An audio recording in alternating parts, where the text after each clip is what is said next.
ನಮಸ್ತೆ, welcome to Samruddhi silk house. Chinon crepe ಕಣ್ರಿ, ತುಂಬಾನೇ ಚೆನ್ನಾಗಿದೆ. ಸಾಲವರ್ ಸ್ಯಾರಿ, ತುಂಬಾ ರಿಚ್ ಆಗಿರ್ತಕ್ಕಂಥ ಸ್ಯಾರಿ. ಬಾರ್ಡರ್, ಬುಟ್ಟ, ಜೆರಿ ವರ್ಕು ಎಲ್ಲ ಎಷ್ಟು ಚೆನ್ನಾಗಿ ಬಂದಿದೆ ಅಂದ್ರೆ ತುಂಬಾನೇ ಚೆನ್ನಾಗಿ ಬಂದಿದೆ.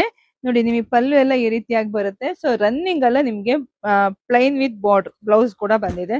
ತುಂಬಾ ಚೆನ್ನಾಗಿದೆ. ಆಲ್ ಓವರ್ ಸ್ಯಾರಿ ತುಂಬಾ ಚೆನ್ನಾಗಿದೆ, ತುಂಬಾ ಸಖತ್ತಾಗಿದೆ. ಸೊ ಇದೆಲ್ಲ ಪ್ರೈಸ್ ನಿಮಗ್ ಸಿಗ್ತಾ ಇದೆ ಎಷ್ಟಕ್ಕೆ ಅಂದ್ರೆ 1600ಕ್ಕೆ. ನೋಡಿ, ಕಲರ್ ಕಾಂಬಿನೇಷನ್ ಸೂಪರ್. ಇವಾಗ ಬಂದಿದ್ದು ಇದೆಲ್ಲ ದೀಪಾವಳಿ ಹಬ್ಬ ಕೊಡ್ಬೇಕು ಅಂತ ತರಿಸಿದೀನಿ. ನೋಡಿ, ಪಟ್ ಅಂತ ಬುಕಿಂಗ್ ಮಾಡ್ಕೊಳ್ಳಿ. ಇಲ್ಲ ಅಂದ್ರೆ ಶಾಪಿಗೆ ಕೂಡ ವಿಸಿಟ್ ಮಾಡಿ. ನಾನ್ ಕೂಡ ನೆಕ್ಸ್ಟ್ ಒಂದು ಸ್ಯಾರಿ ವೇರ್ ಮಾಡ್ತೀನಿ, ಬ್ಲೌಸ್ ಸ್ಟಿಚಿಂಗ್ ಕೊಟ್ಟಿದ್ದೀನಿ, ವೇರ್ ಮಾಡ್ತೀನಿ. ತುಂಬಾ ಚೆನ್ನಾಗಿದೆ, ಲೈಟ್ ವೆಯ್ಟ್ ಇದೆ, ಫುಲ್ ಗ್ರ್ಯಾಂಡ್ ಇದೆ. ಈಗೆಲ್ಲ ಟ್ರೆಂಡಿಂಗ್ ಅಲ್ಲಿ ಇರ್ತಕ್ಕಂತಹ ಕಲರ್ಗಳು ಇವೆಲ್ಲನ ನೋಡಿದ್ರೆ ಪಟಪಟ ಅಂತ ಬುಕಿಂಗ್ ಮಾಡ್ಕೊಳ್ಳಿ. ಹಾಗೆ ವಿಡಿಯೋ ನೋಡ್ತಾ ನೋಡ್ತಾ ನಿಮ್ ಫ್ರೆಂಡ್ಸ್ಗೆ, ಹೆಣ್ಮಕ್ಳಿಗೆ ಎಲ್ರಿಗೂ ಶೇರ್ ಮಾಡಿ. ತುಂಬಾನೇ ಚೆನ್ನಾಗಿದೆ. ಇದರಲ್ಲಿ ಇನ್ನೂ 2 ಡಿಸೈನ್ ಇದೆ, ಅದು ಕೂಡ ವಿಡಿಯೋ ಅಪ್ಡೇಟ್ ಕೊಡ್ತೀನಿ. ಸೊ ಪೇಜ್ ಒಳಗಡೆ ಹೋಗಿ ಸಮೃದ್ಧಿ ಸಿಲ್ಕ್ ಹೌಸ್ ಪೇಜ್ ಅಲ್ಲೇ ನೀವು ತಗೊಳ್ಳಿ. ಯಾವ್ದು ಪೇಜ್ ಅಲ್ಲಿ ಹೋಗಿ ನನ್ನ ವಿಡಿಯೋ ಇತ್ತು ಅಂದ್ರೆ ಅಲ್ಲಿ ತಗೊಳಕ್ ಹೋಗ್ಬೇಡಿ. ಸಮೃದ್ಧಿ ಸಿಲ್ಕ್ ಹೌಸ್ ಅಲ್ಲಿ